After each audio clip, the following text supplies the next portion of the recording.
बस उसमें आपको सिर्फ एक ग्राफ बता दो, ऐसा यहाँ पे कुछ ऐसा ऐसा। इस ग्राफ पे कोई क्या इंपॉर्टेंट चीजें थी बता दो एक बार। यहाँ पे इसको क्या बोलते हैं? इसको लोकल मैक्सिमा बोलेंगे, याद है क्या? हाँ, इसको लोकल मैक्सिमा बोलेंगे। और इसको इसको इसको लोकल। और इसको कौन सा ब्रांडेड? इसको भी लोकल। अच्छा, ग्लोबल बोल रहे हैं क्या? इतना डांटते क्यों आज? ऐसे तो पूछते रहो सिर्फ। हाँ, ग्लोबल मैक्सिमा। अच्छा भैया ठीक है। अभी ये ऐसा कर लेता हूँ थोड़ा सा, इसको ऐसा थोड़ा छोटा कर देता हूँ, ठीक है ना? इसको लोकल मिनिमा। अच्छा, और ये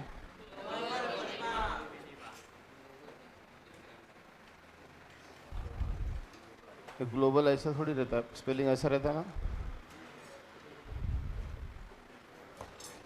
लिख लो फटाफट।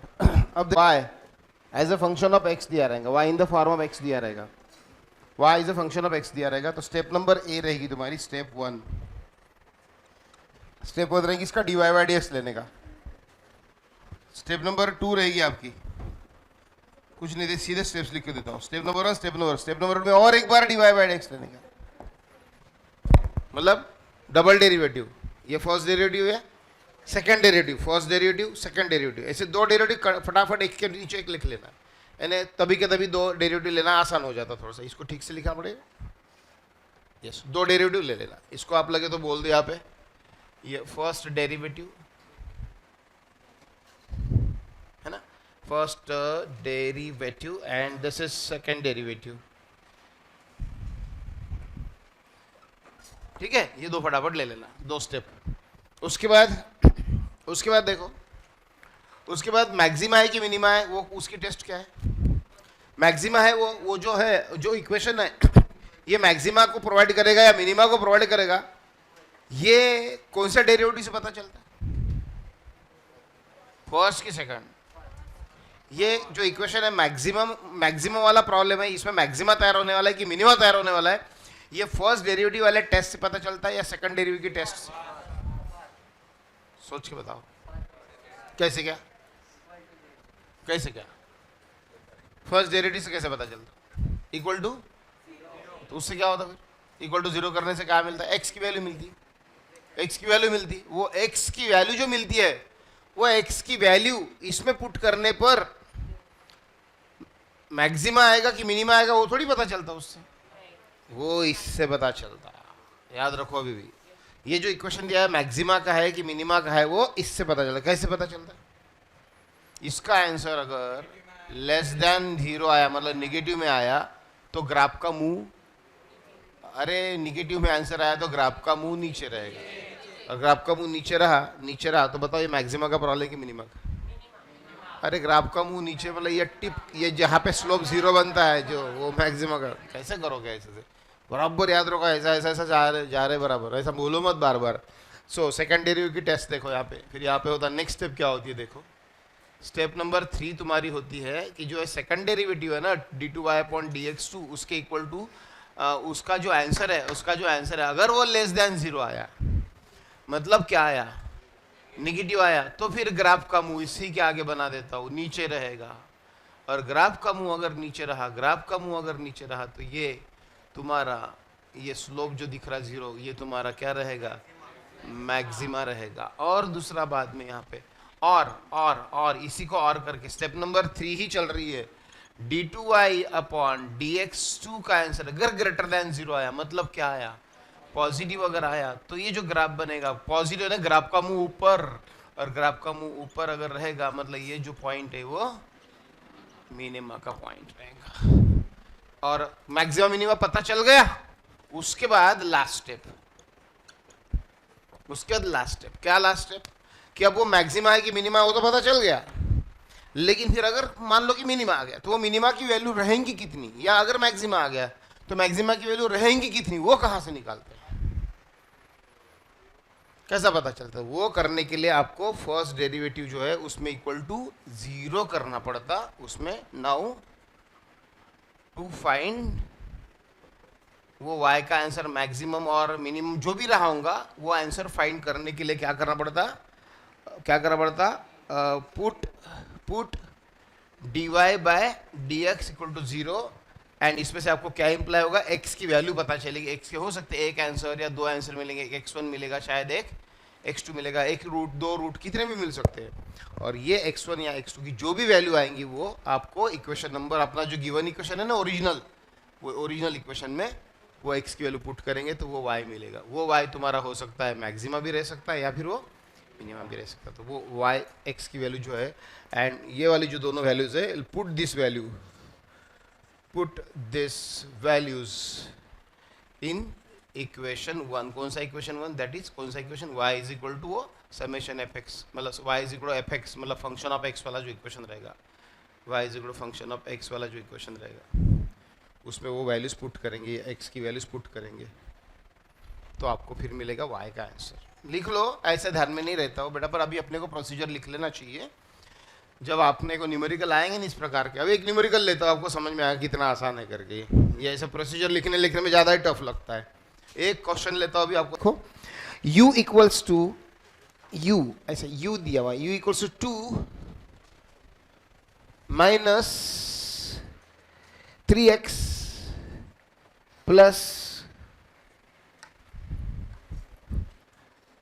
6x square. लिखो इक्वेशन,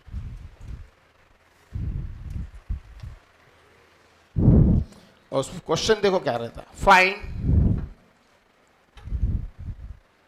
मैक्सिमम और बोल रहे, पता नहीं कौन सी है, मिनिमम वैल्यू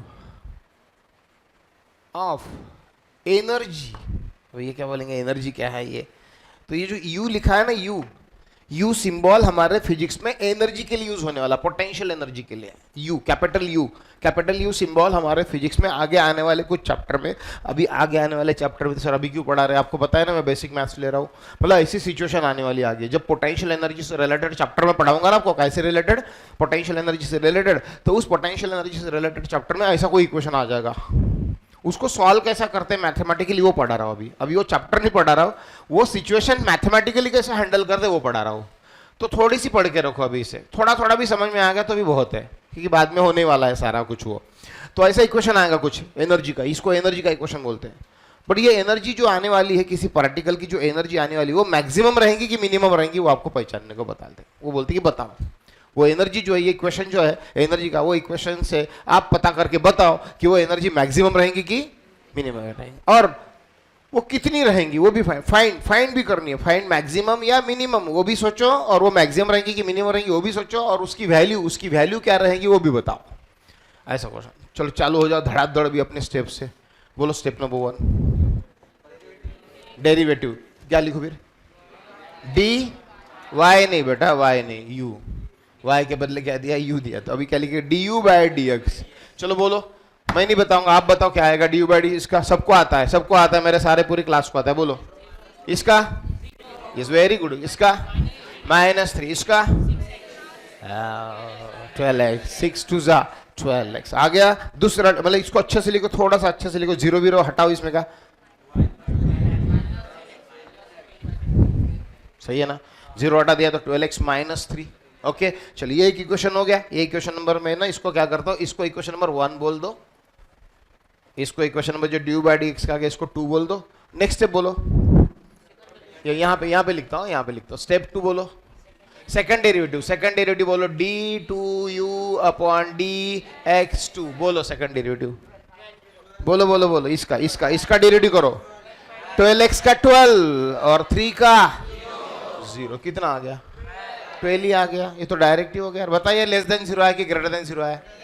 अरे 12 बोले तो 0 से ज्यादा हो गया ना, तो ये हो गया 0 से ज्यादा हो गया, मतलब पॉजिटिव की निगेटिव, पॉजिटिव, मतलब ग्राफ का मुंह किधर, पॉजिटिव, मुंह ऊपर,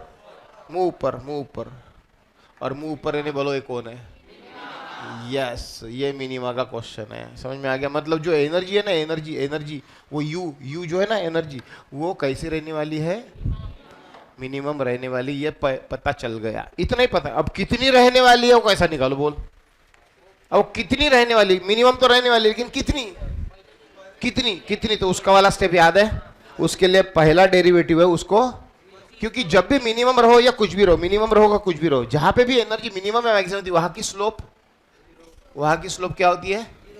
जीरो हो जाती है। स्लोप जीरो हो जाता है तो मतलब स्लोप ही नहीं है, ये स्लोप का फॉर्मूला है डी बाई डी एक्स, तो इसकी वैल्यू क्या करेंगे? जीरो। नाउ नाउ वो जो वैल्यू है फिर u मिनिमम की, टू फाइंड वो u मिनिमम जो आने वाला, वो फाइंड करने के लिए क्या करना पड़ता है? नेक्स्ट स्टेप है तुम्हारी, स्टेप नंबर कौन सी है? स्टेप नंबर 3 बोल दो। चलो क्या 1 2 लिख रहा है, चलो 3 बोल दो। D y by d x का आंसर कितना रहना पड़ता? जीरो। बोलो कितना आया था? है ना 12x माइनस 3 आया था ना डी बाई डी एक्स का आंसर, उसको जीरो के साथ कंपेयर करो, बताओ क्या आएगा? 12x इज इक्वल टू 3, तो x is equal to 3/12 and x is equal to, चलो अब क्या करूं? इस x की वैल्यू को कहाँ पे पुट करने पर मेरे को वो, यस ये x की वैल्यू को आपको फर्स्ट इक्वेशन में यहाँ पे पुट करना पड़ेगा, ये दो जगह पे। समझ आ रहा है? बस x की वैल्यू यहाँ पर डाल दो, तुम्हारा जो u आएगा वो तुम्हारा u मिनिमम का आंसर आ जाएगा। चलो बोलो फिर, यहाँ पे लिखता हूँ मैं पुट इन वन। बताओ 1 में पुट करेंगे तो u इज इक्वल टू क्या है? 2 माइनस 3 1/4 और प्लस 6 1/4 का स्क्वायर, ये x का स्क्वायर है 1/4 का square. So u is equal to 2 minus 3/4 plus यहाँ पे आएगा 6/16, 1/4 का स्क्वायर 1/16। सो थोड़ा सा ठीक से लिखो, और 2 माइनस 3/4 प्लस 2 3 जा एंड 2 8 जा, है ना, 2 3 16, तो यहाँ पे क्या आएगा? 3/8। चलो और आगे बताओ, एलसीएम वगैरह ले लो। 8 चलेगा ना? 8 एलसीएम चलेगा। 1 4 जा यानी 4 2 जा 8, 1 4 जा प्लस 1 8 जा, यहाँ पे 80 है ना डायरेक्ट, 8 2 जा 60 माइनस 4 2 जा 2 3 जा 6 प्लस 8 1 ही है, मतलब यहाँ पे 3 आएगा। मतलब कितना आ रहा है बताओ? 16 माइनस 6 10, 10 प्लस 3 13, मतलब तुम्हारा u मिनिमम का आंसर आ गया 10 प्लस 3 13/8।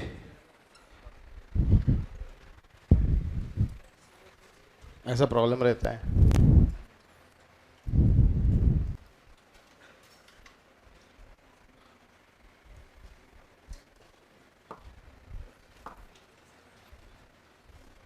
राइट, इंटीग्रेशन बस आखिरी वाला मैथमेटिकल टूल। उसके बाद अपन चैप्टर चालू करेंगे, स्केलर वेक्टर नाम का पहला चैप्टर चालू करेंगे अपने सिलेबस का। फिर ये बेसिक मैथमेटिक्स का लास्ट टॉपिक, ठीक है। इंटीग्रेशन लिखो, इंटीग्रेशन। देखो अपने को कोई इंटीग्रेशन में पीएचडी नहीं करना है, वो मैथ्स वाले करते बैठेंगे मैथ्स के टीचर के साथ। अपने को जितना फिजिक्स के लिए चाहिए बस उतना काम का है, उतना मैं पढ़ा देता हूँ, ठीक है। सो देखो सबसे पहले छोटा छोटा क्वेश्चन ले रहा हूँ, वाई लिखो डायरेक्ट मेरे साथ, y is equal to x और d x.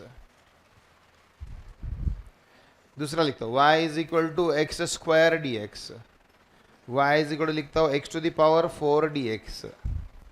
Y is equal लिखता हूँ x to the power 9 d x. ऐसे रहते हैं इंटीग्रेशन, ये इंटीग्रेशन का सिंबल रहता है ऐसा, ठीक है। इंटीग्रेशन ऐसे नागोबा, हाँ ठीक है, बराबर बराबर निकालो सिंपल, कुछ भी मत निकालो, एकदम अच्छे से निकालो। हैप्पी नाग पंचमी, हाँ ठीक है, बराबर, ओके। ऐसा इंटीग्रेशन, इसके आंसर बता रहा हूँ तुमको। इंटीग्रेशन का आंसर कैसे, इंटीग्रेशन चैप्टर से बहुत ही डरते हैं लोग, बाप रे इंटीग्रेशन आ गया, इंटीग्रेशन आ गया। देखो इंटीग्रेशन का आंसर क्या है, इसका आंसर लिखने से मतलब है अपने को। इंटीग्रेशन का एक्स डी एक्स का इंटीग्रेशन का आंसर देखो क्या होता है, ये होता है, मैं बताऊंगा नहीं, रूल नहीं बताऊंगा, कुछ नहीं बताऊंगा, कुछ नहीं बताऊंगा, मैं और एक लिखता हूं, इसका बता दे रहा हूं। देखो ये होता है, ऑब्जर्व करो, ध्यान में आया, बताओ फिर इसका आंसर। खत्म हो गया, ये रहता है इंटीग्रेशन, ठीक है। समझ में आ रही बात? तो इतना सिंपल सा तुम्हें काम पड़ता है, इतने छोटे से रूल का काम पड़ता है, ठीक है। इंटीग्रेशन चैप्टर खत्म, अपना खत्म नहीं हुआ है, बहुत कुछ है अभी, बट ये उसमें का एक छोटा सा एक पार्ट है, इसका ही काम पड़ता है 99% ये वाले रूल का। बाकी एक हाथ दो और जो रहेंगे वो भी बताता हूँ, वो थोड़े टफ क्वेश्चन में जरूरत होती है, बट मोस्टली ये वाले इतना जो है ना, जो लिख कर दिया मैंने, बस इसका ही काम पड़ता है 99% टाइम्स। इसका आप बताओ। X to the power 10 upon 10। ठीक है, क्या करना पड़ता है, मैं यहाँ पे रूल लिखता हूँ अभी। देखो यहाँ पे एक्चुअली रूल ऐसा, x to the power n d x रहता है। क्या रहता है? X to the power n d x. उसका आंसर क्या आता है? देखो x to the power n plus one upon n plus one. देखो ये पावर में एक ऐड होता है, 2 के बदले 3 हो जाता है, एन के बदले एन प्लस वन, और वही एन प्लस वन नीचे भी लिखना है। देखो देखो देखो, 2 के बदले 3 आया, 3 और वही 3 नीचे लिख। ये 4 प्लस 1 5, 5 वही 5 नीचे लिख, 9 प्लस 1 वही 10 नीचे। तो ये रूल है उसका।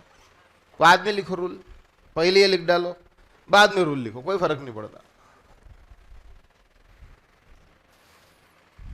अब इधर ध्यान देना, और तो बहुत सारी चीजें इसमें है, बहुत सारे रूल्स है, वो दिखा देता हूं आपको पहले। ये जितना भी मैंने लिखा है ना, जितने भी इंटीग्रेशन, उसको बोलते हैं इनडिफाइनाइट इंटीग्रेशन। इनडिफाइनाइट दो ही प्रकार के इंटीग्रेशन मतलब उसमें रहेंगे, एक डेफाइनाइट इंटीग्रेशन, एक इनडिफाइनाइट इंटीग्रेशन। ये क्या होता है? इनडिफाइनाइट इंटीग्रेशन, डिफाइनाइट इंटीग्रेशन में फर्क क्या है? ये जो इंटीग्रेशन का सिंबल है ना, इसके नीचे और ऊपर लिमिट्स रहते हैं। कुछ न्यूमेरिकल ऐसे हैं जहाँ पे लिमिट्स रहेंगे, लाइक मान लो 0 to 2, या रहेंगे मान लो कि अभी 4 to 6, कुछ भी रह सकते हैं, या हो सकते हैं 1 to 5। इसको बोलते हैं लोअर लिमिट, इसको बोलते हैं अपर लिमिट। क्या बोलो? Lower limit, up. अगर ऐसे लिमिट दिए होंगे तो उसको बोलते हैं डिफाइनाइट इंटीग्रेशन, यानी वो लिमिट के अंदर बाउंड है, वो इंटीग्रेशन लिमिट के अंदर फिक्स है, डेफिनेट है। ऐसा कुछ भी नहीं कि कितना भी दूर तक उसका कैलकुलेशन चलेगा, लिमिट के अंदर फिक्स्ड है, फिक्स है, लिमिटेशंस है, उसको बाउंड्रीज है, बाउंड्रीज है, उसको बोलते हैं डेफिनाइट इंटीग्रेशन। लेकिन अगर यहाँ पे लिमिट्स नहीं है, यहाँ पे लिमिट्स नहीं है, तो उसको बोलते हैं इनडिफाइनाइट इंटीग्रेशन। और इनडिफाइनाइट इंटीग्रेशन का जब भी आंसर आता है, मतलब इसका सबका जब भी आंसर आता है, उसके साथ ना एक सी ऐड होता है। उसके साथ क्या ऐड होता है? सी ऐड होता है। उसको बोलते हैं इंटीग्रेशन कांस्टेंट। क्या बोलते हैं इसे? Integration constant. हर इसमें क्वेश्चन में यहाँ पर एक सी ऐड कर दो, आपने जितने भी लिखे सी ऐड कर दो, हर क्वेश्चन के सोल्यूशन में प्लस सी लिख दो, सबके सामने plus C plus C plus C. कब लिखना है लेकिन ये प्लस सी? जब आपका इंटीग्रेशन में क्या नहीं होंगे?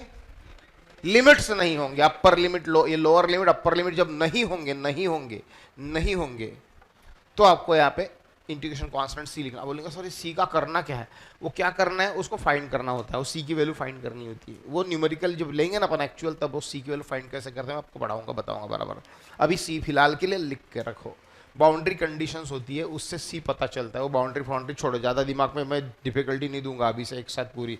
ये बाउंड्री कंडीशन वगैरह सब बाद में पढ़ाऊंगा, बस ये आपको आना चाहिए, इसका ये लिखते आना चाहिए। ये लिख, सी तो रहने वाला है कॉमन, उसको छोड़ो। ये हो गया आपका डेफिनेट इंटीग्रेशन, सॉरी इनडिफाइनाइट, जहाँ पे लिमिटेशन नहीं है।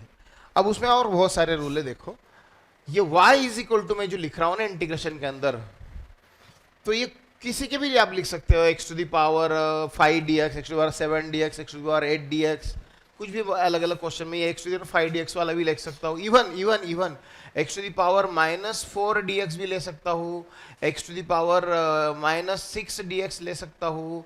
यहाँ पे देखो integration dx upon x to the power 3 cube ले सकता हूँ। यहाँ पर integration dx upon x to the power 10 ले सकता हूँ। ऐसे बहुत सारे क्वेश्चन आ सकते हैं। बस तो इनको सबका भी आंसर फटाफट आप लिख दो, अभी आपको सब आ गया, रूल सब पता है, लिखो। बोलो नेक्स्ट क्वेश्चन का आंसर। बोलो, डायरेक्ट लिखता हूं यहाँ पे, x to the power 6 upon 6 plus c. यहाँ पे बोलो कितना? एक्स टू द पावर, ये -4 में एक ऐड करना पड़ता, हाँ, और वही फिर नीचे लिखना पड़ता, समझ रहे? ये n में n+1 करना पड़ता, वही अपॉन में n+1। यहाँ पे -4 है तो -4 + 1 लिखना पड़ेगा, x to the power minus upon, यानी इसको कुछ लोग फिर अब ऐसा लिखेंगे। देखो ये 1, मतलब यहाँ पे क्या करेंगे, माइनस साइन देंगे, ये वाला माइनस, और ये अपॉन में क्या आ गया, 3 आ गया, और ऊपर का जो ये एक्स टू द पावर 3 है ना, वो नीचे लिख सकता हूँ मैं। देखो बराबर है कि नहीं, चेक करो। ये इसको 1 के अपॉन में लिखा, एक्स टू द पावर 3, और ये 3, और ये माइनस साइन यहाँ पे लगा दे, ऐसा भी लिख सकते हो, ठीक है? तो आपने ऐसा रखा तो भी चलेगा, बट ऐसा लिख सकते हैं। साथ में सी तो आएगा ही, बाद में साथ में सी आएगा। इसका आंसर अभी देखो, बताओ क्या रहेगा, x to the power -6 + 1 upon -6 + 1। हाँ, तो मतलब चलो मैं पहले अच्छे से लिख देता हूँ इसको, x to the power -5 upon -5 मतलब -1/5 x to the power 5 plus c. इसका क्या करूं?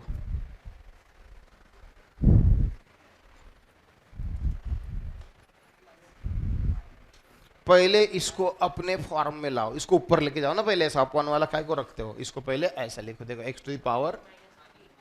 अब करो, अब तो आपको आता ही है, अब आगे का तो आपको आता ही है। यस, इसमें आएगा अभी x to the power -3 + 1 upon -3 + 1। पहले इसको ऊपर लिख लो, इसको ऊपर लिख लो, बाद में लिखो। तो ये आएगा x to the power -2 upon -2 मतलब ये -1/2x²।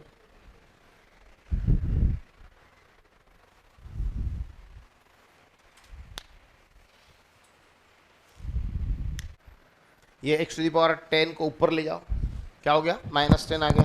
फिर इसके बाद अब बताओ आप लोग क्या लिखो इसको, x to the power -10 + 1 upon -10 + 1 यानी 1 बाय माइनस में आएगा 10 x to the power 10। Sorry कुछ गलत लिखा मैंने, 9 आना चाहिए था। X to the power -9 upon -9 यानी 1/9 x to the power 9 minus sign के साथ।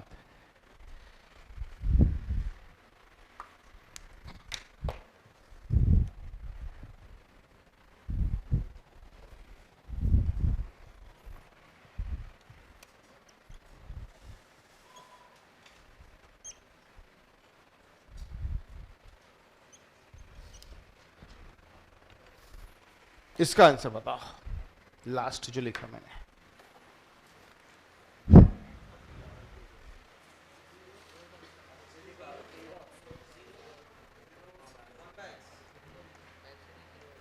बराबर करो, और कॉन्फिडेंस मत करो, लिखो, पेंसिल रफ करो, लिखो, रूल लगाओ, रूल वाइज क्या होता है अच्छे से करो, ऐसे जल्दबाजी में क्यों कुछ भी बताते हो गलत सलत,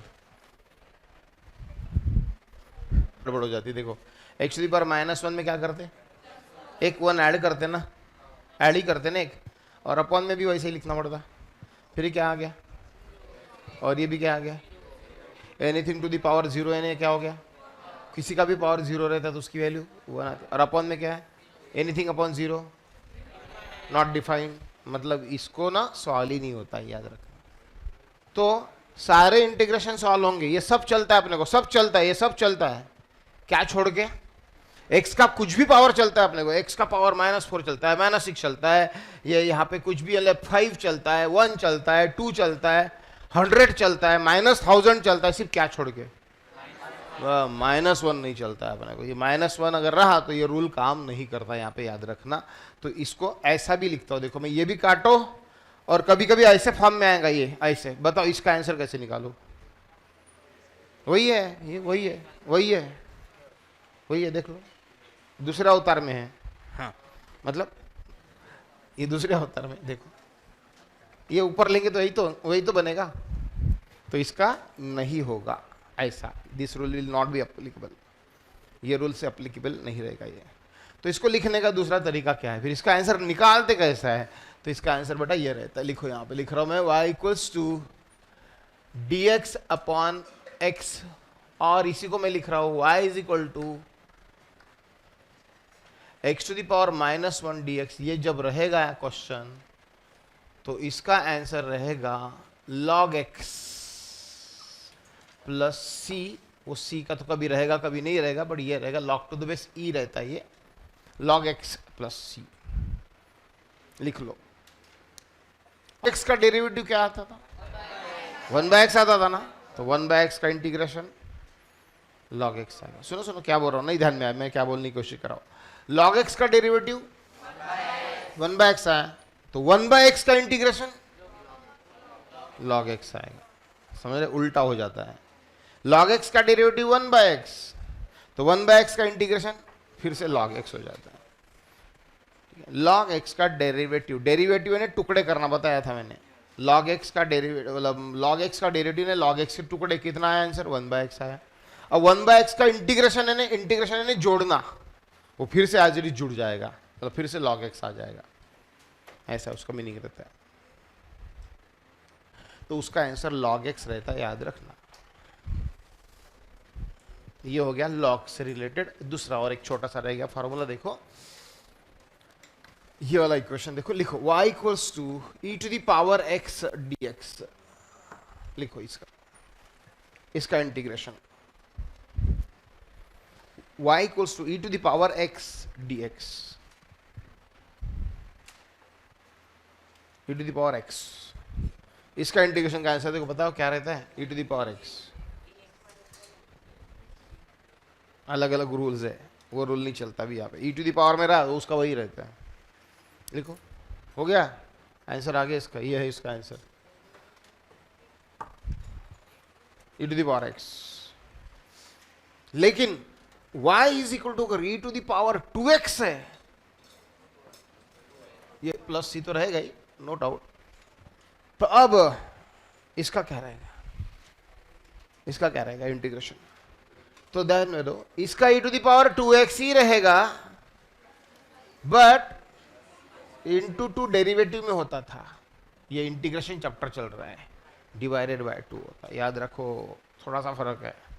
आपको याद है, याद आया, y इज इक्वल टू देखो e to the power 2x अगर है तो इसका dy बाय dx आप क्या लिखते थे, e to the power 2x into ये 2 इंटू 2, अभी इंटू नहीं, इसका इंटीग्रेशन कर रहे तो इंटू नहीं, अपॉन में 2, अपॉन में 2, बस इतना फर्क है डेरिवेटिव और इंटीग्रेशन के वैल्यूज में, ठीक है। उसमें इंटू 2 किया था, याद होगा, इसमें डिवाइडेड बाय 2 करना। और एक हाथ दो लिख लो प्रैक्टिस के लिए, e to the power 5x लिख लो, क्या आंसर आएगा बोलो, ये c वगैरह तो रहेगा ही ना, कभी c लिखते हैं नहीं ले, बोलो e to the power 5x upon 5 plus c। और एक देखो यहाँ पर e to the power 3x plus 5 dx, ये dx रहता है साथ में, dx रहता है, इसका इंटीग्रेशन बोलो क्या बोलते हैं, इसका क्या रहेगा, अब इसका क्या रहेगा, e to the power 3x plus 5 तो रहेगा ही, कौन बोलेगा, यस जम गया जम गया जम गया, अपॉन 3, ये x का कोएफिशिएंट लिखना है सिर्फ अपॉन में, बाकी 5y का 0 हो जाता है सब, ये x का कोएफिशिएंट नीचे लिखना।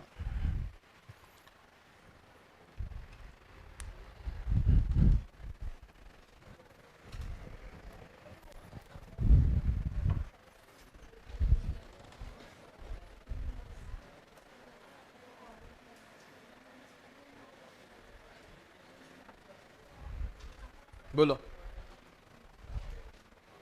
नहीं अपन ने log x का नहीं, अपन ने 1/x का लिखा था, dx अपॉन 2x प्लस 5 का integration, dx upon 2x plus 5 का इंटीग्रेशन अगर लिखना है तो इसका आंसर आएगा, देखो dx के अपॉन में x है, dx के अपॉन में x है, तो बस तो फिर dx के अपॉन में x आ गया ना, तो इसका आ गया तुम्हारा ये log x, बट ये x नहीं है, अपॉन में क्या लिखो 2, बस 2 अपॉन में लिखो।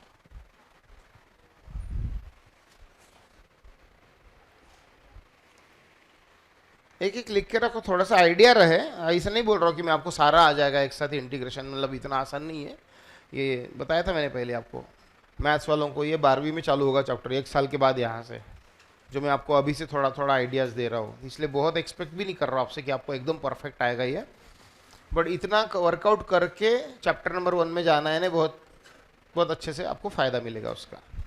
एकदम ये अननोन रखा ना, कुछ भी नहीं मालूम, तो फिर वो पढ़ने जा रहे हैं अपन कोई एक चैप्टर, समझो चैप्टर का नाम है रोटेशनल मोशन, उसमें इंटीग्रेशन आ गया, तो फिर अपना पूरा ध्यान ना वो इंटीग्रेशन के कारण पूरा भटक जाता है वो चैप्टर के ऊपर से, अपन वो रोटेशनल मोशन रह जाता है एक साइड में, अपने टेंशन दिमाग में चलने लगती है, ये नागोबा क्या है, ये साला बीच में से कहाँ पे आ गया, ठीक है, अपना पूरा ध्यान भटक जाता है, यानी अपनी पूरी एनर्जी इसके पीछे, ये नागोबा क्या है, इसका इंटीग्रेशन है, क्या लिख रहे हैं सर, x³/3 लिख रहे हैं, कभी कुछ लिख रहे हैं, कभी अपॉन में 2 डाल रहे हैं, फिर पूरा ध्यान ही भटक जाता है चैप्टर से।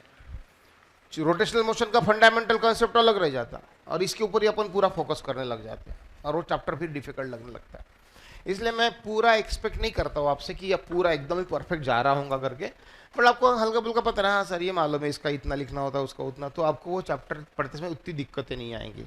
इसलिए बस लिख के रखो रूल, हल्के फुल्के रूल्स है ये, छोटे मोटे लिखे।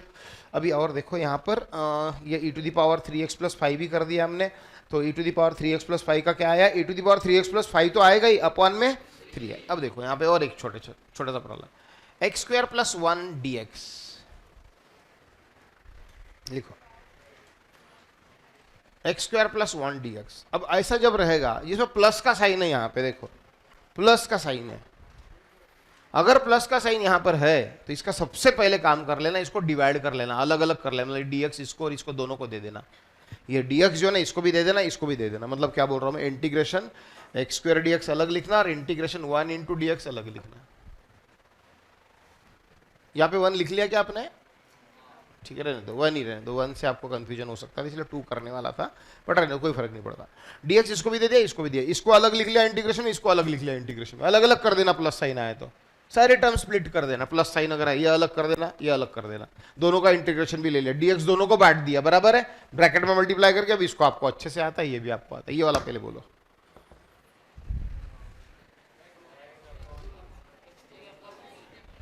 एक्स स्क्वायर dx का इंटीग्रेशन क्या, एक्स क्यूब बाय 3 है ना, एक पावर बढ़ेगा ना, 2 + 1 अपॉन 2 + 1 हो गया, प्लस इसमें 1 है मतलब कुछ नहीं लिखा तो भी चलेगा। dx का इंटीग्रेशन याद रखो x, ये इंटीग्रेशन और डेरिवेटिव कट जाता है आपस में, इंटीग्रेशन का उल्टा डेरिवेटिव, डेरिवेटिव का उल्टा इंटीग्रेशन, डेरिवेटिव ने टुकड़े करना, इंटीग्रेशन करना यानी जोड़ना, तो जोड़ना और तोड़ना आपस में कैंसिल हो गया, इंटीग्रेशन का सिंबल d के साथ कैंसिल हो गया, ऐसा ही ध्यान में रखो चाहिए तो। और dx का इंटीग्रेशन कितना होता है, x होता है, अच्छे से साइड में भी लिख के रखो, ये कहीं पे हिंट पे, इंटीग्रेशन ऑफ dx हमेशा याद रखना x होता है करके, प्लस c लिखना है, लिखो नहीं लिखना है, वो कॉमनली रहता है इसलिए बहुत केयरफुली लिखा जाता है, नहीं लिखा तो भी चलेगा, वो प्रॉब्लम के बाउंड्री कंडीशंस पे देखेंगे बाद में c का क्या करना है, तो अभी फिलहाल वो फॉर्मूले लर्न होना is important for us. dx का इंटीग्रेशन x याद रखना। अब यहाँ पे और एक आधा प्रॉब्लम प्रैक्टिस के लिए लेते हैं, यहाँ पे देखो एक्स स्क्वायर प्लस 1/x ले रहा हूं मैं, और इसका इंटीग्रेशन dx, बताओ कैसा करूँ इसको सॉल्व, अलग अलग कर दो पहले, एक्स स्क्वायर dx प्लस, बराबर, चलो बोलो अब, इसको अलग अलग कर दिया ना बेटा, एक्स क्यूब अपॉन 3 प्लस,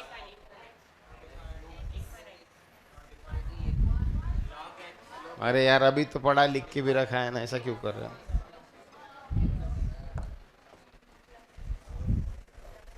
भूल गए थे, हाँ थोड़ा सा, एक्स टू द पावर -1 छोड़ के सबका आता है बोला ना, तो एक्स टू द पावर -1 है ना, ऊपर जाएगा तो, और उसका फिर रूल क्या है, log x, लिखो log x।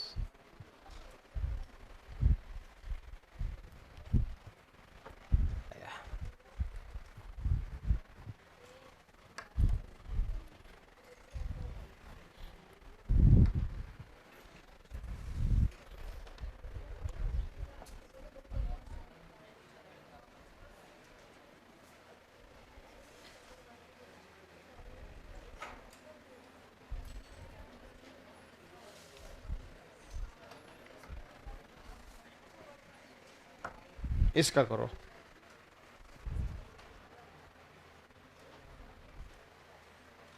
कुछ नहीं है, दिखने के लिए बड़ा है, फालतू डराना, वो दम नहीं उसमें, कोई दम नहीं क्वेश्चन में, बिल्कुल पैनिक नहीं होने देना अपने आप को, बिल्कुल नहीं, और दिखने के लिए बड़ा, अलग अलग कर डालो, सब आपको, सबके आंसर लर्न है आपको, तो इसको सबको दे दो, dx सबको दे दो, चलो इंटीग्रेशन 2x क्यूब dx अलग कर दिया, इंटीग्रेशन 5x स्क्वायर dx अलग कर दिया, इंटीग्रेशन 3x dx अलग कर दिया, इंटीग्रेशन 10 इंटू dx अलग कर दिया, बराबर है, देखो इसको dx, इसको dx, इसको dx, इसको dx लगा दिया, सबके इंटीग्रेशन भी अलग अलग कर दिए। चलो बस सॉल्व करो भी आराम से, अब तो आपको आता है, 2 तो कांस्टेंट है, एक्स क्यूब का integration x to the power 4/4, एक एक पावर बढ़ा दो, 4/4, थोड़ा सा एक काट पिट करके आ जाएगा बाद में जो भी है, अभी छोड़ो, अभी पहले बताओ, 5 कांस्टेंट एक्स स्क्वायर का x cube by 3 plus 3 constant x to the power 1 है, 1 चलता है 1 अपने को, एक्स स्क्वायर बाय 2, 1 का पावर डबल हो गया ना 2, हाँ, और फिर यहाँ पे 10 अलग निकालो, dx का इंटीग्रेशन x हो गया। अच्छे से देख लो एक बार, कोई जल्दबाजी करने की जरूरत नहीं है। मैंने हर वैल्यू अलग अलग लिखी है प्रॉपरली, नहीं समझाऊंगा तो फिर से पढ़ लो ये पूरा का पूरा एक साथ अच्छे से। और कौन सा नहीं समझा इसमें का तुरंत बताओ, बस हाँ हैंड रेस करो, मैं बता दूंगा, दोबारा रिपीट कर दूंगा। क्या नहीं समझा सिर्फ बताओ मेरे को। कौन सा, ये कौन सा नहीं समझा? क्योंकि अपन ने अभी अलग से लिख कर दिया ना, ये x to the power -1 dx और x to the power dx upon x, इसको रूल नहीं चलता अपना। इसके रूल क्या रहता है, एक्स टू द पावर -1 रहा dx या फिर integration dx upon x, same ही है नहीं है? हाँ, तो इसका आंसर क्या बताया हमने?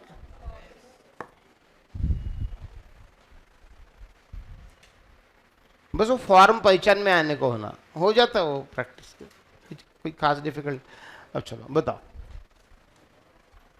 अभी कौन सा लिखा हमने? ये हो गया, ये हो गया ठीक से देख लो। कहाँ पे? अरे मैंने यहाँ पे भी डाला क्या?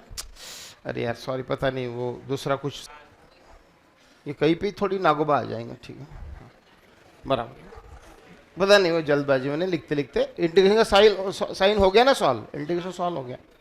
इसको अभी ठीक से लिखना है तो लिखो लगे तो एक स्टेप में, एक्स टू द पावर 4/2, ये 2 2 4 कट जाएगा। या फिर यहाँ पे इसको देखो 5/3 ऐसा अलग लिख के एक्स क्यूब, ये 5/3 अलग निकाल लिया। फिर यहाँ पे 3/2x² एंड प्लस 10x, ऐसा चाहिए तो लिख सकते हो लगे तो आप।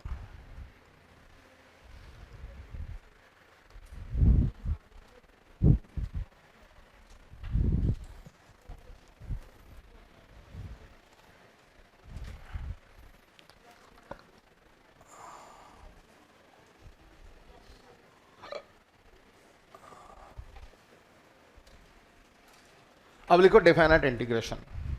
ये सारा इनडिफाइनाइट इंटीग्रेशन चल रहा था जिसमें कोई बाउंड्रीज नहीं थी, कोई लिमिटेशन नहीं थे, कुछ लिमिट्स वगैरह नहीं दे रहे थे। अब एक लिमिट का एक दो ही करके दिखाता हूँ, क्योंकि जितने प्रॉब्लम किए ना सबको लिमिट लगा के तुम प्रैक्टिस कर सकते हो। मैं एक आधा कर देता हूँ, x² dx से मान लो, और आपका लिमिट है 2 to 5 ऐसा प्रॉब्लम है जिसमें लिमिट्स लिखे रहते हैं। तो इसको सॉल्व कैसा करते थे? बहुत ही ईजी है, देखो इधर एक्स टू द पावर 3/3 तो पता ही है आपको, ये तो पता ही है ना, x² dx का कितना था, एक्स टू द पावर 3/3। इसको ना ब्रैकेट करते हैं फिर ऐसा, अगर लिमिट रहे तो की बात आगे की बता रहा हूँ क्या करना है। बस यहाँ पे जैसे कि वैसे 2 लिखते हैं और यहाँ पे जैसे कि जैसे 5 लिखते हैं। अपर लिमिट लोअर लिमिट आप अपने जगह पर लिखते हैं ऐसा। वो लिखने के बाद इसको सॉल्व करते हैं। सॉल्व कैसा करते हैं सुनो, ये 3 चाहिए तो निकाल लो अलग से बाहर, 3 बाहर निकाल लो। 3 बाहर निकाल के ना ऐसा बड़ा ब्रैकेट डालो। पहले स्टेप वाइज बता रहा हूं, आप जब फास्ट हो जाओगे तो आप पूछोगे भी नहीं, अपने मन से निपटा दोगे, बट कोई गलती ना होना चाहिए करके मैं स्टेप वाइज बता रहा हूँ। 1/3 को बाहर ले लो, इसका 3 का कोई काम नहीं ब्रैकेट के अंदर। बड़ा ब्रैकेट बनाओ, बड़ा ब्रैकेट बना के ना 2 छोटे ब्रैकेट बनाओ, दोनों के बीच में माइनस साइन दो। क्लियर? इसमें 2 ब्रैकेट बना, दोनों के बीच में, और एक बार ना ये अपर वाला पुट करो और इसकी वैल्यू यहां लिखो, और एक बार ये लोअर वाला 2 यहां पे पुट करो, उसकी वैल्यू यहां पे लिखो। मतलब क्या बोल रहा हूं मैं, एक बार 5 to the power 3 आएगा और एक बार ये 2 to the power 3 आएगा, और बीच में कौन सा साइन? इसको बोलते हैं upper limit minus lower limit वाला कैलकुलेशन। सो 1/3, ये 1/3 तो कॉमन है, ये दोनों को लगने वाला, इसमें बताओ कितना आएगा? ऐसा है, ठीक है, लिखो। 5 का क्यूब हो गया ना 125, 5 इंटू 5 इंटू 5 कितना होता है? 5 5 25, 25 5 125, और 2 का क्यूब 2 इंटू 2 इंटू 2, 2 का क्यूब, ये 2 का क्यूब 2 इंटू 2 इंटू 2 3 बार, यानी 2 2 4 4 2 8।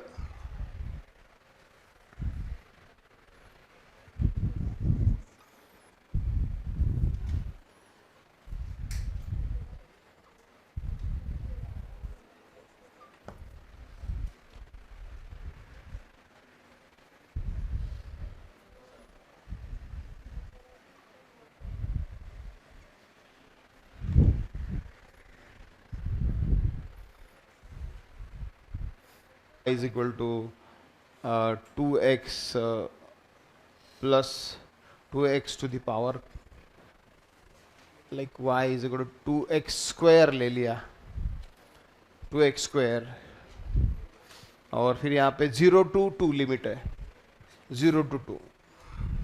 चलो इसको सॉल्व करते हैं।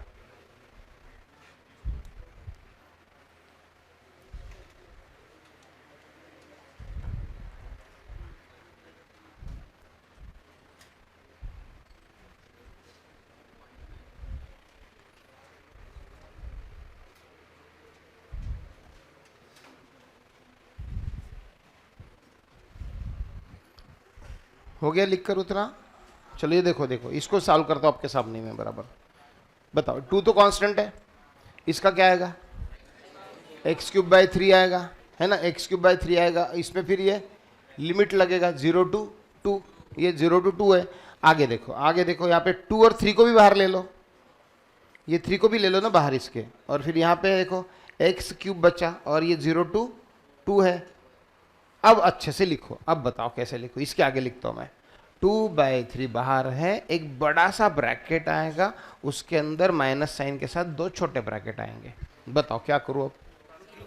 2 यहां पे पुट करेंगे, यानी 2 का क्यूब,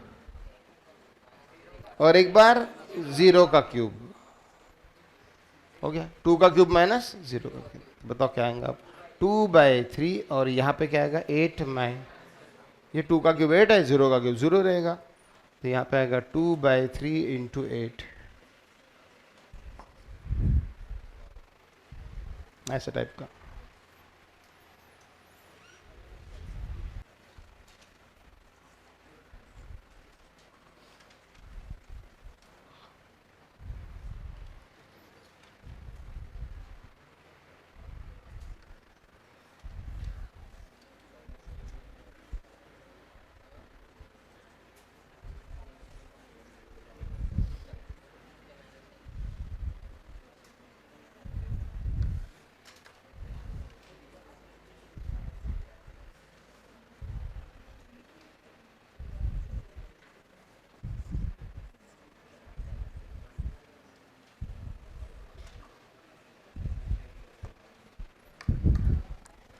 चलो आखिरी के ये 4 ये 5 क्वेश्चन जो भी है खत्म। इसके बाद अब बताओ, साइन एक्स का डेरिवेटिव कॉस एक्स था, याद है क्या, और कॉस एक्स का माइनस साइन एक्स था। अब देखो इंटीग्रेशन ऑफ साइन एक्स क्या होता है, तो माइनस कॉस एक्स होता है बस। साइन एक्स का डेरिवेटिव कॉस एक्स था, लेकिन साइन एक्स का इंटीग्रेशन और कॉस एक्स का डायरेक्ट साइन एक्स है, प्लस सी वगैरह रहेगा, लिखते जाओ।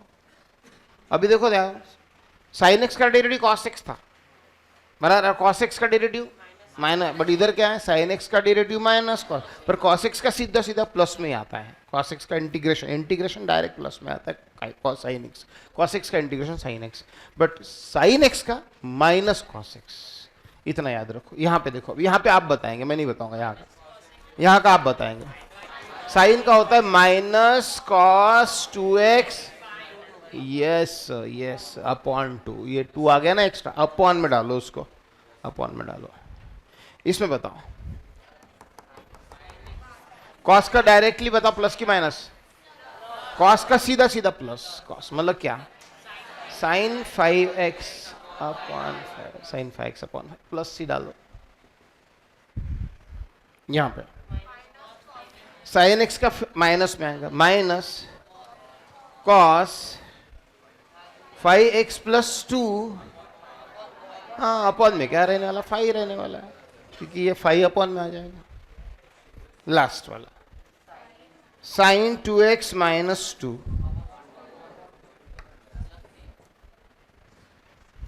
ये कॉस एक्स का directly sine 2x minus 2, but ये अपॉन में 2।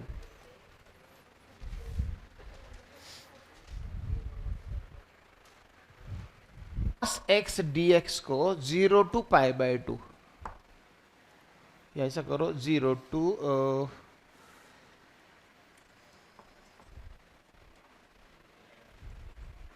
ऐसे लिमिट दिया, इसके भी ऊपर लिमिट रहता है कभी कभी।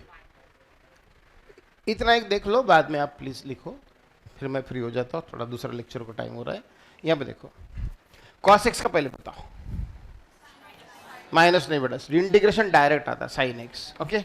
और फिर इसका लिमिट्स 0 to π/3। अब देखो कैसा लिखेंगे आप, यानी दो बड़े ब्रैकेट, दो छोटे ब्रैकेट, मतलब एक बड़ा ब्रैकेट ये वाला, इसमें एक ब्रैकेट माइनस साइन के साथ, दूसरा ब्रैकेट, बोलो अब ये π/3 एक्स के जगह डालेंगे, यानी क्या आएगा साइन π/3 और ये sine 0। So y is equal to ये साइन π/3 साइन 0 माइनस के साथ, साइन π/3 यानी साइन 60 बराबर है साइन 60, साइन 60 यानी √3/2 और साइन 0 यानी 0, यानी क्या आ गया √3/2।